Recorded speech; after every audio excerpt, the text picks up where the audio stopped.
Well, he's originally from Washington State, but he recently relocated to Arizona. He picked up a big victory last Saturday at Central Arizona Raceway in Casa Grande with the ASCS Southwest region. Jake Helsel is going to join me talking about his life change since moving to the American Southwest, what he's been up to, what he did last year, and what he hopes to do in 2023. That's next on Getting Up to Speed. Hello, I'm Ben Dethridge, and I'm the host of Getting Up to Speed. We talk to sprint car drivers from the Pacific Coast, whether they race in Oregon, Washington, California. If they run it, we're going to talk about it. Also branch out a little bit, as well as drivers that perhaps are from here that race elsewhere, or some drivers that come in and try and take some money from the West Coast. In these episodes, we talk about past experience, past seasons, as well as upcoming races, as well as how's the season going. We hope you enjoy these episodes. Be sure to hit the like button and subscribe. It really helps us out. And stay tuned for more and more content. Now let's get into the interview. Well, race fans, he's originally from Monroe, Washington. Now he calls Santan Valley, Arizona, home these days. Jake Helsel. Jake, hey, it's great to have you here. It's been some time since we've talked. It's been a few years, but I hope all is well. Well, all is well because you just picked up a victory just recently. Yeah, that was super, super cool. We had a great weekend, and yeah, I don't know. Things are looking up. Well, I guess we'll just start this off and talk about the elephant in the room. Now, no longer living in Monroe, WA, now calling Santan Valley AZ home. What's the story behind that? So we kind of decided we wanted to change. My parents had kind of had enough of the weather and everything up there, and we had some success down here before we decided to move, running non-wing with the limited class that was at the time called Santan Ford, and I don't know. We just thought the racing down here was doing great. Skagit wasn't owned by 55 Promotions yet, so it didn't seem like there was much for us there. At the time, we had just kind of decided that we wanted to go a different route. And then we slowly made the move down here. And then right when we got down here, unfortunately, everything just started to shut down with Arizona Speedway disappearing and recently Canyon Speedway as well. So it wasn't a perfect move, but it opened up some opportunities that I am super thankful we got. And at the end of the day, obviously, this last weekend was a testament. I'm really thankful we made that decision. Hey, somebody was telling me this recently that doors shutting are sometimes blessings. It just doesn't look like that at the moment in the big picture, but no doubt. But you're still nearby Central Arizona Raceway in Casa Grande, where you perform brilliantly with the ASCS Southwest region for their season opener. Yeah, that was, like I said, just a fantastic weekend. Yeah, I totally agree with you saying. I think that's kind of how everything's gone for us the last 3 years. When we closed our own racing program out between me and my dad, it was kind of a big question mark. And then thankfully we got the opportunity with Bob and Team Ocho, and it's just been the best thing that could have ever happened to me. So I'm super stoked. And yeah, our weekend was just unbelievable. I mean, I'm not going to forget it anytime soon. So hopefully nobody else does too. We need to ride this wave as long as possible to gain more sponsors, try to get the word out a little bit more. We're here to play. We're here to stay. No doubt. And Bob Ream Jr., correct, is the driver or the car owner that you're racing for? Yep. And how did that whole conversation happen, getting started and you guys coming together? So I was up at Adobe Mountain Speedway just watching a micro event, and he had messaged me about doing some carbon fiber work, which my dad is involved in. And I just told him to come out. He lived really close, so we just started talking. And at the time, I was planning to drive for another car owner around here. Unfortunately, that deal fell through. And I just told Bob, I said, hey, I really, you guys have awesome equipment. He's had fantastic drivers for him in the past with Gary Taylor and even Sunshine Courtney and Kofoid, and just a really good resume of hot, talented drivers. And I'm like, I would love to, just try, see what we can do. And eventually he said yes. I don't really know why. I don't have a stacked resume. So we took a shot, and the 3 races we ran last year, we should have won all of them. We had the chance to win all of them. We led laps at all of them, and just, for one reason or another, we fell short. But obviously that's last week, and we got it done now, and I think they're happy, and I know I am. Well, Friday night was kind of a funky deal. You guys only got 9 laps complete, and you were credited, I think, with 8th place in the finishing order. Saturday, completely different story. Started up front, led every lap. But if somebody was to look at the laps led sheet and be like, oh, well, he led every lap and, there was no passing. Well, it was a bit of a different story because for you had to be good on restarts. There was lots of stoppages, lots of reds, and also lots of challenges towards the end.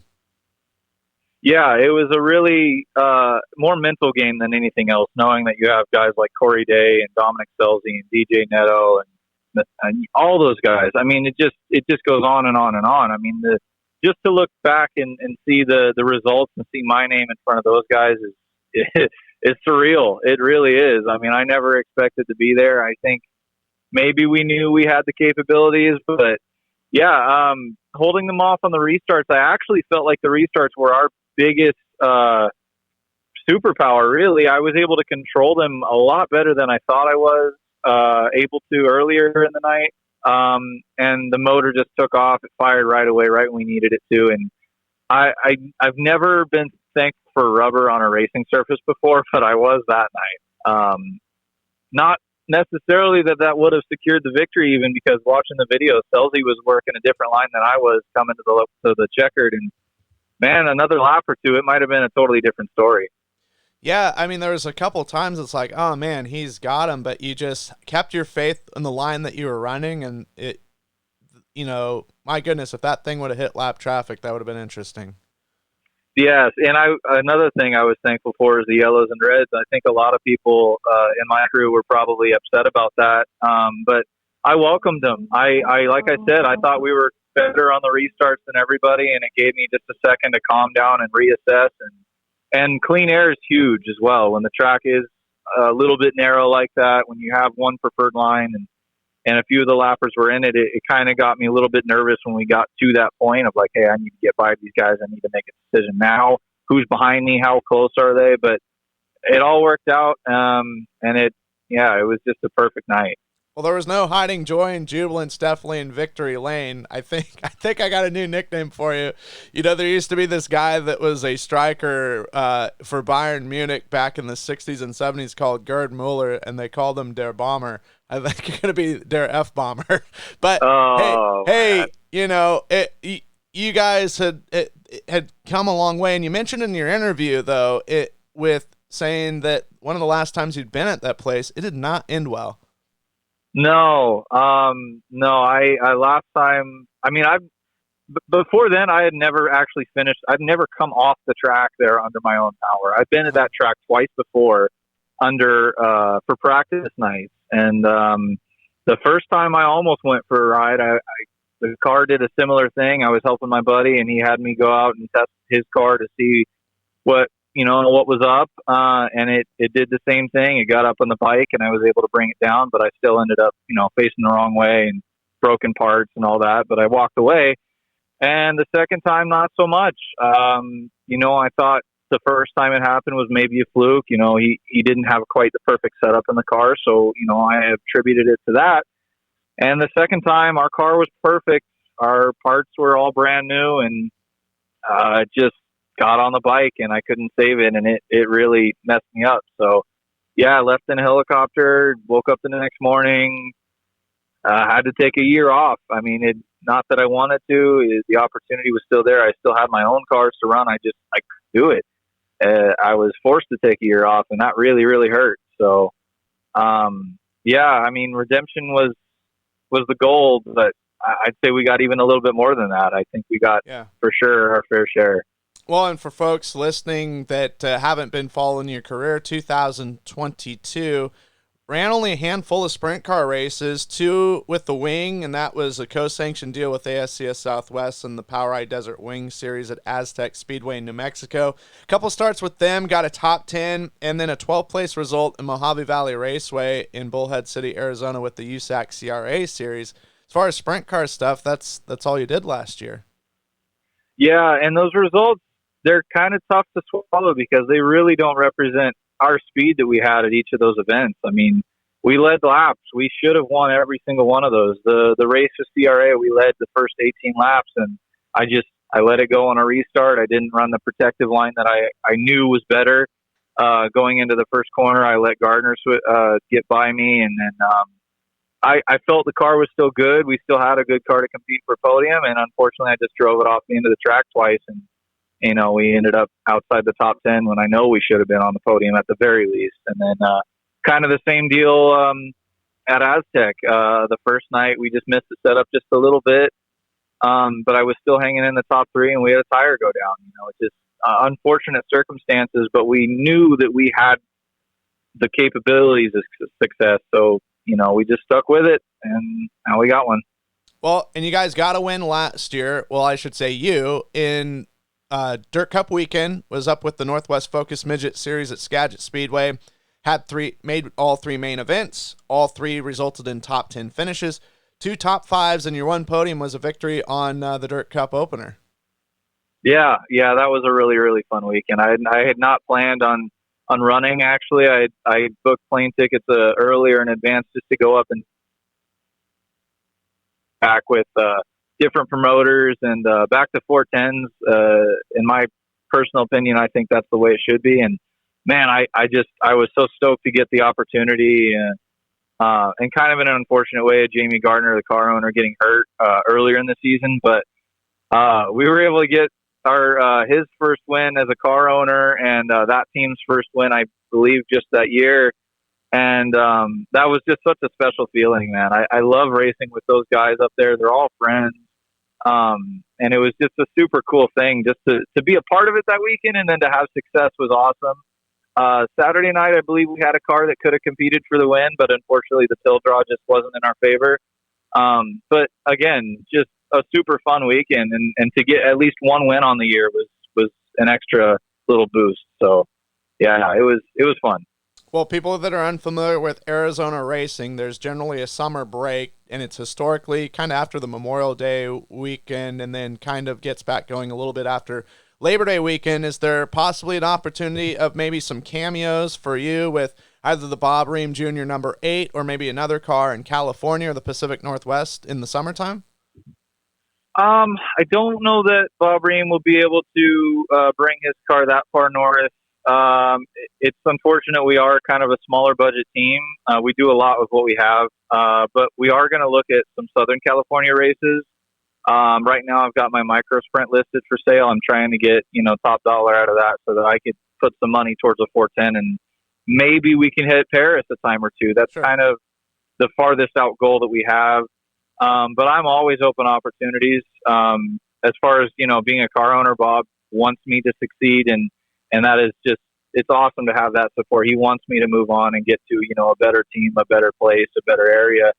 So I'm always open to opportunities. I would absolutely love to come run Skagit again. I love that place. It's always going to be my home track. Having success there is always going to be on the top of my, bookshelf. I got to win there in multiple divisions. It's super cool. And I would love to rip a 410 around there. I'd love to come back to Oregon. Seeing NARC now has a schedule for going through Oregon, and seeing Roseburg is now dirt. There's a lot of fun stuff happening up there, and I would absolutely jump on any opportunity that was thrown my way. Well, I got ahead of myself a little bit on that question, in that for 2023, what is looking like solid, like obtainable for you as far as your plans are concerned that you guys have that are going to try and focus on? We'll see. It's kind of a day-by-day thing. Like I said, the smaller budget deal, it's tough for us to kind of plan super far into the season. Obviously, we have big races that are bookmarked for us. I think we are all in agreement that we're going to try and do, I think it's April 1st up at Bullhead City, Mojave Valley, where we're going to try and kind of do what we did last time with USAC CRA, except actually finish and bring home the hardware this time. We've still only got a 360, but we led laps with it last time. We can do it again. Yeah, well, that'll be fun, and then gonna try and hit as many ASCS Southwest region races as you guys possibly can. I believe so. Yeah, I don't know that we'll be able to run for points consistently, although I would really like to. It'd be really cool to put a championship on my resume. It's something I've only really had the opportunity once or twice to run a consistent full year in any class. I would love to, but I just don't think we have the backing for it yet. But that can always change. I mean, like I said, we're always open to others helping. We already have a great list of people that help us every weekend. So, we'll see what we can do. But as of right now, no permanent full season schedule. So you've spent most of your life in the Pacific Northwest. What do you find yourself doing in your spare time when not thinking about racing or working on racing projects or racing yourself in Arizona these days? Man, just working really. There for a little while, it was kind of a big question, like, what am I going to do with myself? And it all traces back to racing. I mean, the biggest question was, what am I going to do to be able to support myself in racing? Because it's so hard right now with all the competition to find a good ride and stick with it too without having funding. So I've just been working, man, just working, and building friendships with everybody down here. And yeah, it's just about it, man. I like to hop on iRacing when I can, but that's, still related to racing once, Sure. Keeps your skills sharp. Yeah. Well, as far as if anything comes out official or any team news, what's the best way for people to follow you on social media or on the internet, or if you guys are going to do any sort of apparel for sale? I would love to do apparel. That was something we've been in talks with a little bit. So hopefully something comes out with that soon. But all our information, all my personal information is on my Facebook page. Just search up my Facebook page, Jake Helsel. I've also got my racing page. I'm trying to grow it. It's growing slowly. I try to share everything and get people to kind of go over and like that and follow. And Bob's not super active on Facebook. He doesn't have a Facebook for the racing team, so I like to share everything that we're going with. And all our crew guys have Facebook pages. You can find those attached to mine as well. But yeah, that's where all our stuff is. And with like I said, trying to ride this wave, we're going to be super active on social media, trying to keep getting on podcasts or shows like this, which I'm super thankful for. And yeah, we're just going to do everything we can with what we got. Awesome. And people that you want to thank. I know that you've mentioned them throughout the interview, but I'd give you the floor to mention them again, or any specific sponsors that have helped you so far for 2023.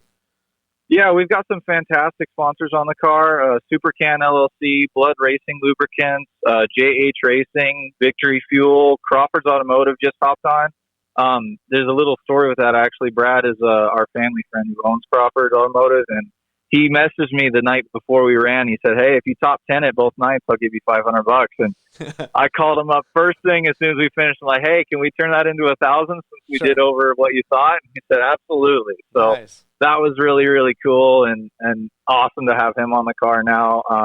We've also got Affordable Powder Coatings, Speed Sports Auto Services, Upland Developments, which just hopped on. That's Phil Perkins. And then all the crew guys and everybody that makes it happen. Bob is just the best car owner that you could ask for. Herb, he owns a shop and half the equipment that we use, and he just builds a fantastic car. He's always out there working on it. John is our main crew guy. He's just awesome, there all the time. Absolutely the best guy on the wrenches, doing everything Bob asks of him. And then Ben helps out with us and a few other teams. He's a great guy. We're all just a happy family, man. We're having fun doing what we love to do. Awesome. Well, really looking forward to following you along and possibly checking in on you throughout the year on some progress reports. And it's always great to chat with you. And definitely good luck this season, Jake. Yeah, thank you. I really appreciate it. Like I said, I think we're going to be able to do a lot of damage this year and hopefully open up some eyes and keep this little team going and see what we can do. Yeah, and I want to let it know for the record, that was just a joke on the Dare F Bomber moniker. Oh, no, you're good. I'm open to nicknames as well. Those like to stick in people's minds. So Yeah. if that's what I'm known for, that's what I'm known for, you know? Yeah. Well, it's got to be something a little bit more original than Jake the Snake, right? So Yeah, I feel like that one was taken. My mom's trying to get high side Helsel going. I don't mind it, but what happens when the track's better on the bottom? yeah, So yeah. I don't know. I'm open to stuff. No yard sale, Jake Helsel. I don't know. Yeah. We'll work with it.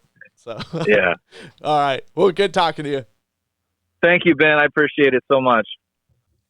Hey guys, thanks for listening to this latest episode of Getting Up to Speed with me, Ben Deathridge. We hope you enjoyed this program. We hope also that you hit the subscribe button and the like button, as that really helps things out, spreads things out. Be sure and share as well on social media so that more people can listen to these great interviews and from these great drivers. Getting Up to Speed is a production of Highside Racing Promotions. For more information, you can check it all out on Facebook at Highside Promotions.